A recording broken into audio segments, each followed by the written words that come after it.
Happy Monday. New week. It's January 17th, 2022.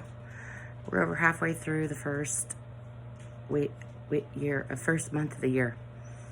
Seems crazy. Like time is zipping by. I don't know if you feel the same way, but it just feels like it's flying. So I wanted to get a little more specific.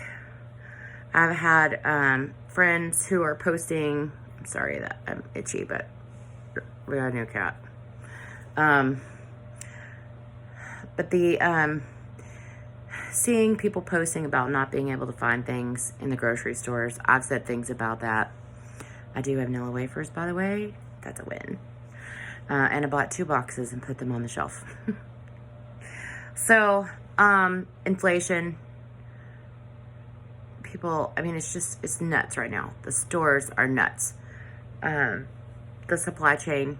I watched a documentary on the supply chain last night, which I found quite interesting and actually educational. And just seeing how and why the system started breaking down. So, what I thought I would do today is just talk about how to stock your pantry without breaking the bank, okay? So, some people can go out, go to Costco, make a $600 run, and stock their shelves up. I'm not one of those people. First of all, I don't have a Costco membership. I know, what? But what we did in 2019, when things just started getting sketchy, okay? Was we made sure that in September that year, we took a bull calf that we had been raising for about 18 months and had him butchered and put in the freezer. So that was the first thing that we did. And then fast forward to September to, what's probably March in 2020 when things started getting crazy with the C word. And they started doing lockdowns and shelves started being cleared and people were hoarding things and you couldn't even get, on a normal day, you couldn't even get paper towels. It was crazy. So I decided then that I don't want to be at the mercy of people freaking out during emergency things. And I don't know if you've noticed this, but the tempo of the world right now is that they just advertise everything as an emergency. So I'm here in Texas, and there's the big winter storm, Izzy, I think it is, that's coming through. It's in the process right now. And I know that there were a lot of hard-hit areas. But I literally was watching the news, and they were talking about how crazy this was going to be. And we could lose power, and we didn't even have ice planned. And I thought, this is just, they're making this so extreme, okay? So be careful who and what you're watching on TV, because I don't understand. I don't understand the freak out. Now, was it chilly? Yeah. But my memories pop up on Facebook and things like that. And it's been cold this time of year, every year, for several years. I can go back probably 10 years, and there's been cold snaps this time of year. So it's not new. And it's not an emergency. And it's not crazy. The emergent part of it is that the media is making everything to be such a big deal. Like, they have people on this heightened awareness. Everything is gloom and doom and fear mongering and, oh, you better go get this and you better do that. And then you couple that with inflation and the craziness that's going on in our world leadership. Let me just say that. That's the nicest I could get out at the moment. And that's where the urgency comes in. Not emergency, but urgency. Difference, okay?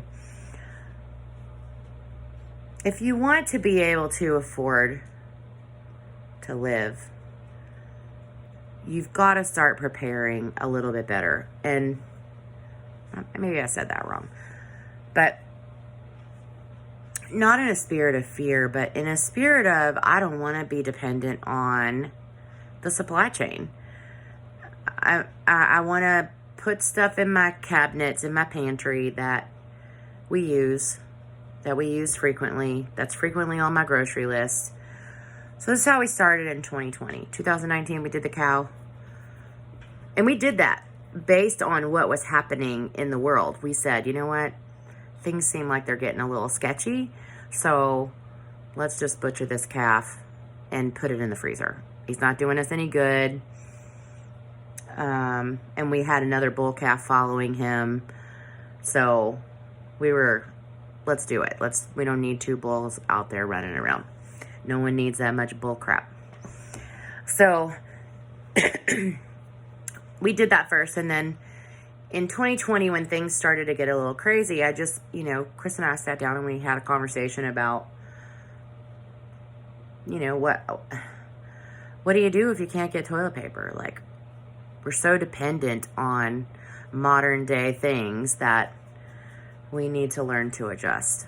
So, and I don't really want to go without toilet paper. That's just me. However, so then they put the limits on how much you could get. So every time I made a grocery order for the first probably few months, I'm going to say May, June, July. Not July because we were sick, so we didn't do a lot of anything during that time frame. August through the end of 2020. We would just add certain things to our grocery list. So prior to that, I don't know if everybody lived like this or it's just our kind of crazy, but we were both so busy that when I would order groceries, it would be based on the basics, number one. So we need milk, we need bread, we need toilet paper, we need paper towels, toothpaste, that. But also based on a menu that we would attempt to come up with. Sometimes we were diligent about sticking to the menu, sometimes not. But it was easy to just stop by the store or stop by the fast food restaurant on the way home and pick up, or even at Applebee's or, a Chili's or something like that, and pick up dinner and bring it home. Because we were so busy. We were busy with the farm. We were busy with work. Work was insane for me as a nurse. Just like, I couldn't keep my head on straight. That's a true story. But so what I started doing was stocking up on the basic things: pasta, rice, beans. We didn't grow up in an era like the Great Depression where people stocked up things for home cook purposes. That's just not how we grew up. I grew up in a house where my mom worked from home, but she was very busy. My dad worked lots of hours and overtime, and there were, before I graduated, 5 of us that were eating. There were 5 children and my parents, so 7 of us. And we ate on a budget, and there was a lot of pre-made things then, a lot of what I would call processed foods, because it was the age of convenience. So in the Great Depression, people already were making most of their food at home. They were still growing things at home. It was still the way of the world to go to town, pick up a supply of your rice and your beans and your basic stuff. And, you move into new eras, and now there's fast food and there's quick meals. Like, you could buy pizza dough in a box, You couldn't do that in the Great Depression era. And if you could, nobody's spoken ever of it to me. But nonetheless, so our mothers learned a different style of cooking than their own mothers and their grandmothers. They learned the convenience foods that were what I like to call semi-homemade. where you throw together a box of au gratin potatoes and a can of Spam. My mother used to make this. It was fabulous. And you had a casserole with Spam and au gratin potatoes. Cheesy. It was delicious. And then I grew up in an era where there was a restaurant on every corner. So not only did I learn more about how to cook convenience foods and stock convenience foods than I did about homemade, from scratch, making everything. But I also was in an era where food was convenient. Not just a convenience food to put on your shelf, but it was convenient to just get.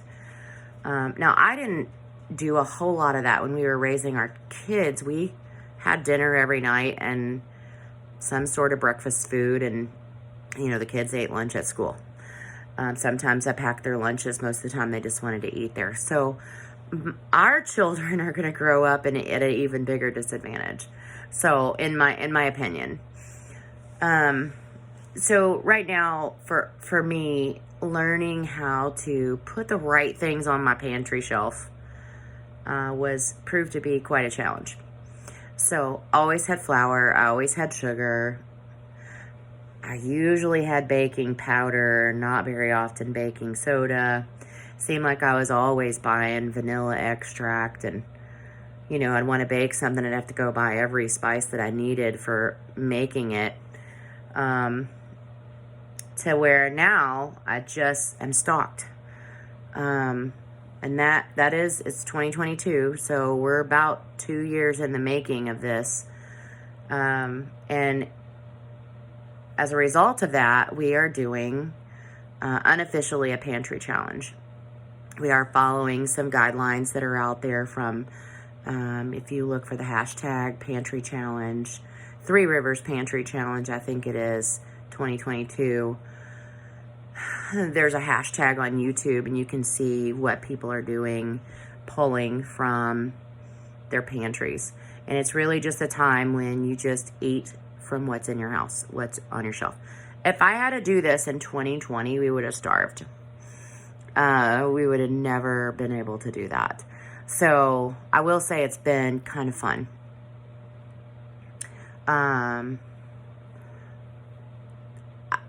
I literally just picked up things like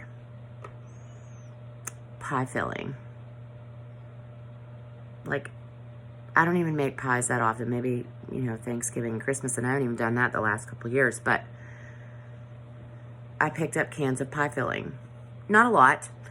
A cherry, a blueberry, an apple, a lemon. You know what I mean? Just something to have on the shelf. Because in an emergency, and now we are in an urgent time of things missing on the shelves, do I think the food supply is going to run out? No. But do I think that it's a real possibility that it could? Yes, I do. This documentary that we watched was on the Science Channel on DirecTV. It's channel 284. And it is all about the supply chain breakage, what happened, where the breakdowns are, why it's taking so long to get back up, what the future looks like. All of this brought on by this pandemic. You saw that, right? Pandemic. That has just gone to the nth degree, in my opinion. The virus is real. I don't question that, and I don't want you to question that. The modality in which it arrived, questionable to me, not relevant. But it is affecting our economy and our ability to function in the world that we've become so accustomed to living, which is all about convenience. So, I will say this, and I'll wrap this up. If you have not started stocking your shelves, you do not have to can your own food. You do not have to eat everything fresh. Start out buying an old standby that you know you would eat in an emergency situation. So if you couldn't get or couldn't afford the price of meat, what would you eat in place of that? I know as a young wife and a mother, there were times when we couldn't afford to go to the grocery store and get what we wanted. So, you know, we ate a lot of hot dogs. We ate a lot of burger. So if that's what it looks like, put that stuff in your freezer. You know, if you even occasionally like a hot dog, I would put some in the freezer. Cheeses. The basic things that you're going to cook from scratch with, if you need to add flavor to something, because you can make almost anything taste good with the right seasonings and the right additives to it. So, you know, I used to only eat broccoli when it had cheese on it, because cheese makes everything better. If you love bacon, put bacon bits on your list. And just the kind that'll sit on your shelf until you're ready to use them. The one thing that you have to remember is you should get on board with a pantry challenge of your own. Because if you start stocking your shelves, you have to rotate your shelves. You can't keep food indefinitely and not incorporate it into your life. So I'll say that I have some canned hams on my shelf, because the price of meat was going up, and I thought, you know what, if it gets to the point, and then we had all the chicken shortages, and you know, there's a cow problem now, and I don't know if there is a beef.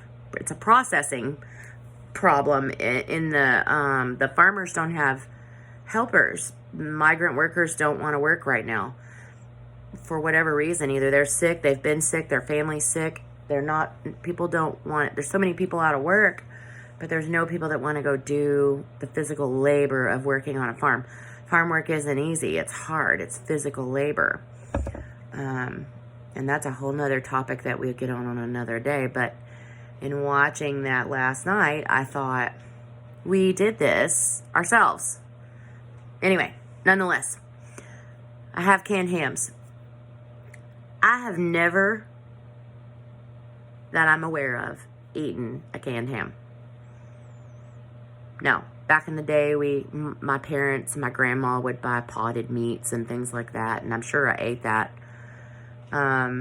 Typically, we don't eat Spam. I have Spam on my shelf because it's protein and it'll fill up your belly. You can add it to anything. You can fry it up with any meal that you want. You can make a sandwich out of it. You can eat it by itself. There's just these versatile things that I think you should consider. I'm not saying you have to do it. If you loathe it, don't get it, because if you're not going to eat it, it's just a waste of your money.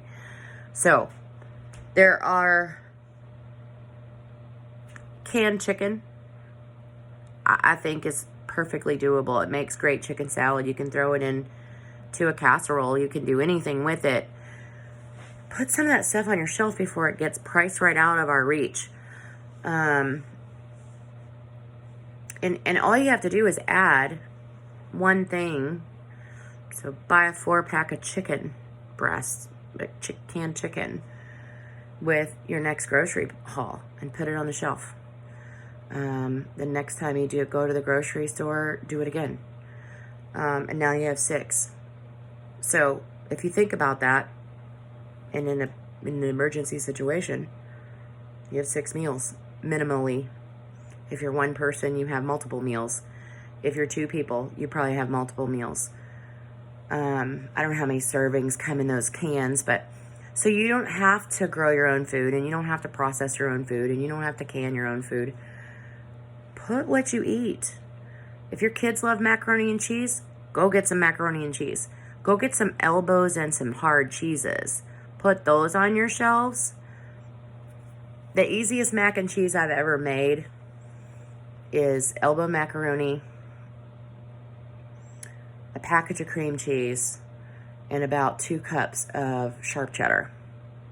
Super easy, delicious. Best mac and cheese I've ever tasted. Requires very little seasoning because cream cheese is pretty savory. So just understand instead of putting boxes of Kraft macaroni and cheese, which is all processed stuff, put some hard cheeses on there, on your list, and pick up a block of cheese freezes well. I heard recently butter's hard to get a hold of. So I don't know. I have a huge stock of butter. I don't know why.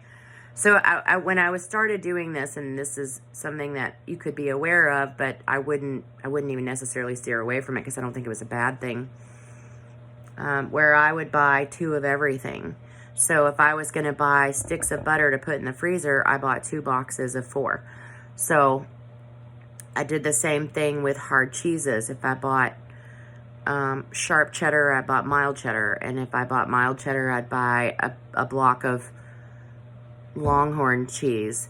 And so it didn't add up. My grocery bill didn't change. Because what I started buying was the things that I needed to cook with. So instead of planning to go to the grocery store to cook a specific recipe, I planned a plethora of foods to eat. Meaning not even like hand wrote out, today we're going to have this, tomorrow we're going to have this, the next day we're going to have this. It was literally just, what do I need to just create something in the kitchen? In 2020, we would have died. We would have starved to death if we had to rely on our pantry. And today, I do not feel that way at all. Now, I don't have a massive, I have like my own little grocery store, I feel like. And it feels good to just like go pull back a curtain or open a door and say, oh, I have this, this, and this. And I can bake a cake. Or I can make a meatloaf, or whatever that looks like for you, whatever, is easy. I'll tell you this, they sell the little packets of flavored potato flakes. All it is dehydrated potatoes, and some flavoring. And they're $1 a piece. I think they're Idaho, maybe, I don't know. But anyway, they make different flavors, okay? So when they put a limit on them, and the limit was 3, I just went down every flavor and I went 3, 3, 3, 3, 3, and I put them on the shelf. They're quick, they're easy. All you gotta do is add hot water to them, really. Like in a situation like last year in Texas when Snowmageddon came through and we lost all power, we only had power on for about 15 minutes at a time. Well, what can you make in 15 minutes? Not much. You can't cook in your oven if it's electric, and we're all electric here. So when it would come on, you could literally open a package of that or the rice sides, zap it in the microwave, get it done, and then you have something to go with your food, or make a meal of it. Because in an emergency, it's an emergency, and you should just be trying to curb the hunger and put some nutrition into your body. So, going forward, the comments are open, by the way. I figured out why they were not open. It's a long story. I'm not going to tell you. It doesn't matter, but you may comment now on my YouTube video. I need to get to 1,000 subscribers. So, just hit subscribe. Watch the video. Do you have to listen to the video? Nope, don't care. If you listen to the video, you might gain something and you might be bored out of your mind. But if you just hit subscribe, let the video play through and hit the like button. Or hit the like button and let the video play through, whether you're listening to it or not. That would do me a great service. And I think that's all for today. So adding little bits to your everyday. Please don't forget medicines. I think I mentioned last time that I ran to the dollar store before cold and flu season and bought several different concoctions off the shelf to put into our stash so that we weren't caught not being able to get what we needed in the event that we got sick. And it has been a year of viral craziness in our house. We have not had a diagnosis of the OMI in our house. But we have been passing something around. And each one has been different. Okay, does that make sense? So first, a respiratory infection that was really rough. Like, this was pre the cron, them announcing that it was out, that I went and got tested because I was positive that I had it. Not the cron, because they hadn't been talking about it yet, but just COVID in general. So I tested negative. And then you find out that the rapid tests don't really pick up everything, which I've known about. So anyway, those are all different topics, and I don't want to get on them. But my goal is just to challenge you, to challenge yourself, to put some things on your shelf. What's your favorite spice? What's your favorite vinaigrette? What's your favorite snack? What do you like to make? What do you need to make the things that you really like to eat? And that is where you start. And so I did as simple sometimes, you all, as those brown gravy packets, because again, if you add flavor to something, you can eat almost anything. So I bought, I don't know, 12 of those $1 packets, and that was my extra stuff for the week. Ranch dressing mixes, put those in your pantry. Onion soup mix. Just start there and put some canned goods up. Canned milks. Got a recipe that calls for milk of any sort, a dry milk you can mix up and put into your food. No milk kind of changes the game. And there are people that do other things for non-dairy, and that's okay. I'm not that person, and I don't know what it is, so I can't give you any instruction on it. But think outside of your normal food box and decide what it is you think is the first thing you should put on your shelf, and start with that. And do it a couple of times. When you use it, replace it. So if you have 6 cans of corn and you use 2, replace 2. You're never going to be low on your canned corn. Just that simple. So just think through those things and ask me any questions that you want. I'm happy to give you whatever little direction I might be able to give you, but I feel like it is imperative that we learn to live out of our pantries and not be not so reliant on our supply chain, because it is broken and it is breakable, and it could break all the way off. And maybe it won't. I don't want to run the risk. I want to make sure that my kids and my grandchildren are eating. I do. It's important. So, take care. I'll be back soon.